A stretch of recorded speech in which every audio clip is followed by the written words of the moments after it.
Teruntuk warga kelas menengah yang lagi berusaha buat naik kelas, kalian sadar nggak kalau ternyata selama ini kalian udah terperangkap dalam jebakan-jebakan yang dihindarin sama orang yang udah kaya raya. Ini yang aku sebut jebakan tuh maksudnya dalam konteks saat kalian berusaha ngumpulin uang supaya bisa kaya dan hidup berkecukupan alias financial freedom ya. Let's say masyarakat kita sekarang terbagi jadi dua kelompok nih, kelompok menengah dan kelompok kaya, yang mana keduanya sama-sama berupaya mencapai kekayaan. Yang kelompok menengah pengen jadi kaya dan gak pusing mikirin uang, yang kaya pengen mempertahankan sekaligus menambah kekayaannya. Tapi kedua kelompok ini pakai pendekatan alias jalur yang berbeda nih. Nah, disinilah perangkap atau jebakan itu muncul.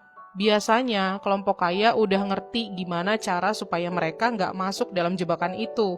Sementara kelompok menengah nggak tahu. Di video ini kita bakal bahas 8 jebakan yang umum dialami kelas menengah tapi cenderung dihindarin oleh orang-orang kaya.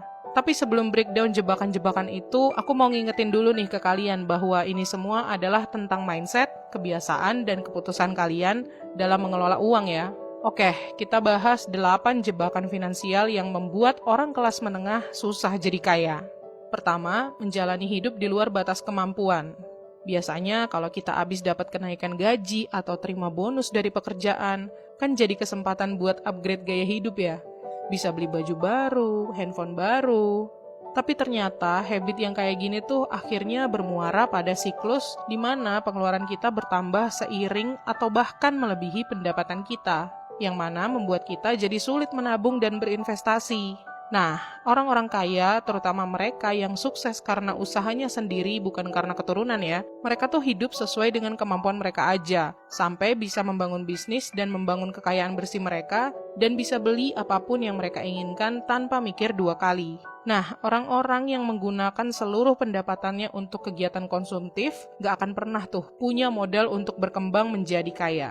Kedua, nggak pandai mengelola utang. Utang tuh sebenarnya ibarat pisau bermata dua deh. Di satu sisi, dia bisa jadi alat untuk memperkaya diri kalau dipakai secara strategis dan produktif. Kayak misalnya buat berinvestasi pada suatu bisnis yang menjanjikan atau investasi di real estate. Di sisi lain, kalau utang nggak dikelola dengan baik, jadinya nggak terkendali dan bikin kita rugi. Terutama kalau ada kewajiban bunga yang tinggi, kayak di kartu kredit, pay letter, pinjol, atau ketika kalian beli sesuatu yang dibayarnya secara cicilan, tapi sebenarnya harga barang itu mahal banget, nggak terjangkau bagi kalian. Kelompok kaya bisa ngebedain mana utang yang baik alias produktif tadi, dan mana utang yang buruk. Dan lebih pentingnya, orang kaya bisa mengelola keduanya secara efisien. Sementara kelompok menengah masih sulit membedakan utang baik dan utang buruk, dan bahkan nggak bisa mengelolanya. Mengelola tuh termasuk tentang perencanaan kita ya.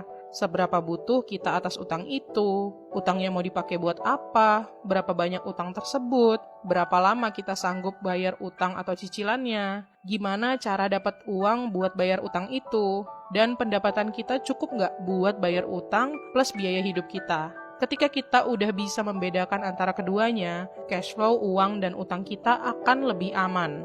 Ketiga, pemikiran jangka pendek.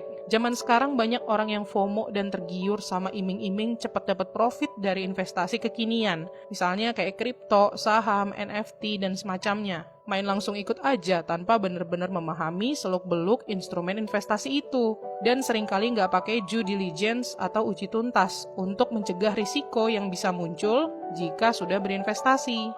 Ya, meskipun memang nggak ada salahnya memanfaatkan peluang investasi yang ada, tapi memastikan bahwa berinvestasi itu adalah keputusan yang tepat sesuai strategi keuangan jangka pendek kita adalah hal yang lebih penting. Jangan sampai kita memaksakan diri buat investasi hanya karena FOMO ataupun kepengen cepat dapat untung tadi. Mau tahu jebakan uang lainnya yang menjerat orang kelas menengah tapi bisa dihindari orang kaya? Cek video lengkapnya di YouTube Menuju Kekayaan ya, link di bio.